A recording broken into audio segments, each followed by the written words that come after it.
கிறிஸ்து இயேசுவின் அருமையான சகோதர சகோதரிகளே, லூக்கா நற்செய்தியாளர் தன்னுடைய நற்செய்தியிலே இயேசு யார் என்பதை மக்கள் கூறுகின்றார்கள் என்பதையும் தம் சீடர்கள் இயேசுவை யாராக ஏற்றுக்கொள்கின்றார்கள் என கருத்துகின்றார். கடந்த நாட்களிலே நற்செய்தியை வாசித்து போன்று சாதாரண மக்கள் இயேசுவை பற்றி விவிதமான கருத்துக்களை ஏற்றுக்கொண்டுள்ளனர்.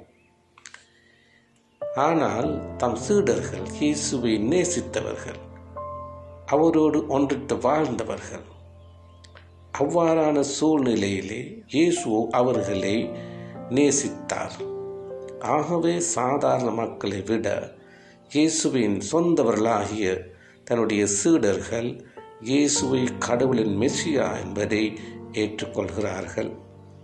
ஆகவே கிறிஸ்துவர்களாகிய நாமும் நம்முடைய அன்றாட வாழ்க்கையிலே நேரடியாக இயேசு கடவுளின் மெசியா என்பதை ஏற்றுக்கொள்ள வேண்டும். அதை நாங்கள் ஏற்றுக்கொள்கின்றோமா அல்லது நாங்கள் வேறொரு கருத்தோடு இயேசுவை ஏற்றுக்கொள்வோமா என்பதை இன்றைய தினத்தில் நாங்கள் தியானிப்போம்.